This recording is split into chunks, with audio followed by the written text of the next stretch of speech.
क्या नाम है आपका? मेरा नाम जैन है, जैन अक़दस हैदर। अब क्यों वायरल है यहाँ पे? सर जनरली मैं इसलिए यहाँ पे वायरल हूँ, जब मैं पहली बार यहाँ पे आया था, मैं शुरू से आपको बताता हूँ। हाँ। जनरली सर जब भी मैं स्क्रॉल कर रहा था तो एक बहुत ही पॉपुलर टॉपिक वहाँ पे आई जो कि जंतर मंतर का प्रोटेस्ट था। सो ये प्रोटेस्ट जो थी ये सही भी थी और यहाँ पे स्टूडेंट अपने अधिकार की मांग कर रहे थे।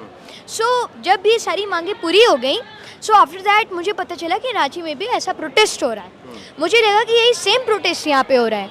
उसके बाद जब मैं यहाँ आया, वही जंतर मंतर इंटेंशन लेकर मैं यहाँ आया था, उसके बाद मुझे पता चला कि यहाँ पे जेपीएससी और जेसीसी का प्रोटेस्ट हो रहा है। जेपीएससी जेसीसी पेपर कैंसिलेशन के ऊपर बात हो रही है। उसके बाद सर मैं यूं ही यहाँ घूम रहा था तो एक सर हैं जिनका नाम नीरज है, वो झारखंड विचार पे काम करते हैं, वो न्यूज़ चैनल है। तो उन्होंने सारी कैमराज सारी माइक्स मेरी तरफ घुमाई और उन्होंने सवाल पूछना शुरू किया मेरे से। So I was capable enough to give the answer of that all the questions. तो मैं जैसे ही आंसर दिया, मुझे लगा ये भी एक वीडियो है, जनरली अपलोड होगी और कुछ नहीं होगा। फिर जब मैं घर गया, आफ्टर 1 डे आफ्टर 2 डे मैं देखा कि ये वीडियो बूम कर गई है।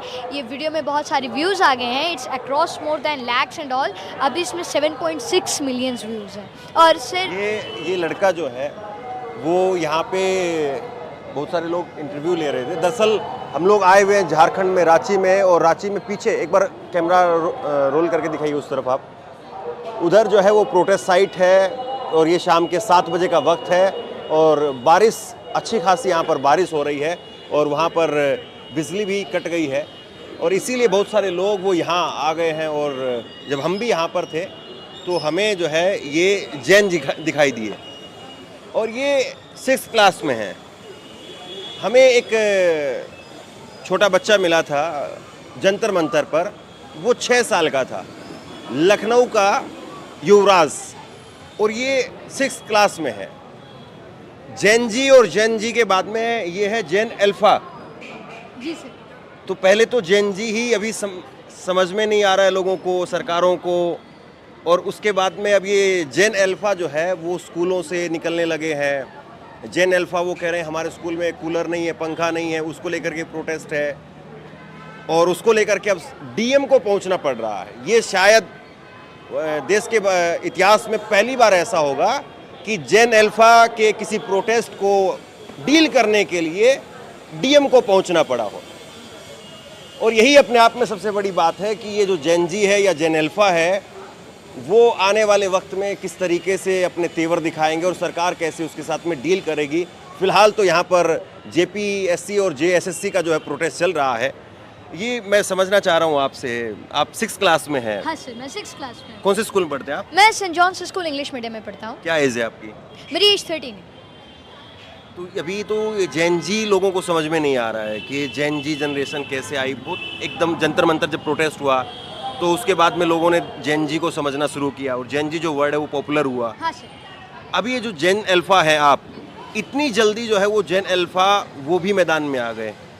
हाँ, तो ये जैन अल्फा और जैन जी क्या वाकई अब जो जनरेशन आ रही है, जैसे आप आ रहे हैं, तो वो ये सवाल पूछना और सरकार से जो है वो अपने बारे में बात करना, ये डिफ़िकल्ट होगा क्या आगे आने वाले टाइम में? आपको लग रहा है सरकारों के लिए या किसी और के लिए भी? नहीं सर, मुझे तो ऐसा नहीं लगता है कि सर ये डिफ़िकल्ट होगा। जनरली आपने पूछा सर कि सरकार के लिए डिफ़िकल्ट होगा या हमारे लिए डिफ़िकल्ट होगा? जैसे कि होता ये रहा कि कोई भी सरकार है, XYZ कोई भी सरकार है, तो वो कहीं पर कोई बात हुई, फिर उसके बाद में थोड़ा उस पर बात किया या नहीं किया, कोई इशू है, जैसे कोई पुल गिर गया है, कुछ और हो गया है, तो उस पर लोग बोलते थे, फिर उसके बाद में बोल करके लोग वहाँ से निकल जाते थे। लेकिन जैन जी जो अभी पहले जंतर मंतर पर प्रोटेस्ट हुआ, उसने ये दिखाया कि नहीं भई, हम खाली बोलते नहीं हैं, खाली सोशल मीडिया पर नहीं, हम ग्राउंड पर भी आएंगे और इस्तीफा पर भी ले लेंगे। और जैन अल्फा अब आ रही है, तो क्या सरकारों के लिए अब सच में ये डिफ़िकल्ट हो जाएगा कि अब आप खाली बोल करके नहीं निकल पाएंगे? हाँ सर, मुझे तो ऐसा लगता है कि मे बी अगर हम अपनी क्वेश्चन रेस करेंगे, अपनी आवाज़ को रेस करेंगे सही चीज़ों के लिए, so maybe it will be difficult for the sarkar, maybe it will be difficult for the government, because sir we are now ever here because of the protest. हम यहाँ पे हैं, अपने अधिकार की मांग कर रहे हैं, हम एक राइट की मांग कर रहे हैं, जो कि हमारी मांग सिर्फ एक ही है। वो मांग ये है कि जेपीएससी एग्ज़ाम, जेएसएससी एग्ज़ाम और अन्य रिक्रूटमेंट एग्ज़ाम्स जो हैं वो ट्रांसपेरेंसी और फेयरनेस के साथ कंडक्ट होने चाहिए। जितने भी स्टूडेंट्स हैं उनको उनके मेरिट के हिसाब से मौका मिलना चाहिए। और दूसरी बात सर, ये जो हमारा प्रोटेस्ट है ये पूरी तरीके से पीसफुल है और कॉन्स्टिट्यूशनल वे में। So sir that's the thing, I think so कि अगर मान के चलें सर, इंसान को गलती और ट्रबल तभी फेस करना पड़ता है जब वो गलत में होता है। अगर इंसान सही में है तो वो ट्रबल और गलती फेस नहीं करेगा जल्दी। यानी आप ये कह रहे हैं सरकार अगर ठीक रहेगी तो ट्रबल नहीं होगा, सरकार ठीक नहीं हुई तो ट्रबल होगा। हाँ सर, मेरा ये कहना है। देखिए, मैं किसी को भी बुरा नहीं कहना चाहता, मैं किसी का भी दिल नहीं दुखाना चाहता, मैं किसी का भी दिल नहीं तोड़ना चाहता। बस फर्स्ट थिंग मैं ये कहना चाहता हूँ सर कि मान के चलो अगर मैं गलत में हूँ तो मुझे ट्रबल आएंगी, मुझे बोलने में दिक्कत होंगी, मुझे क्वेश्चंस फेस करने में दिक्कत होंगी, तो वो एक बहुत बड़ा समस्या क्रिएट हो जाएगा क्योंकि आई एम रॉन्ग। अगर मैं राइट रहता, अगर मैं सही रहता तो मुझे ईजिली मैं वो कोई सारी क्वेश्चंस जो है वो मैं फेस कर लेता। That's the thing sir. Future को लेकर के आपका क्या आइडिया है? जैसे अभी इस जेपीएससी प्रोटेस्ट है, इसको लेकर के आपको लग रहा है कि सरकार को जो है वो मानना पड़ेगा, जितनी स्ट्रेंथ है, स्ट्रेंथ को लेकर के वहाँ जंतर मंतर पर भी सवाल थे, यहाँ पर भी सवाल हैं, तो क्या सरकार को वाकई जो है वो मानना पड़ेगा? हाँ सर, मुझे लगता है कि सरकार को मानना पड़ेगा। जनरली सर हम इस देश के यूथ हैं, ठीक है, हम पूरी कोशिश कर रहे हैं, हम चाहते हैं कि हम इस देश को और आगे पुश करें खुद को, क्योंकि सर हम 10-15 साल मेहनत करते हैं, अपनी सारी ख्वाहिशात को कुर्बान कर देते हैं। एक चीज़ पे हमारी चीज़ रहती है जो कि कॉम्पिटिटिव एग्ज़ाम्स हैं।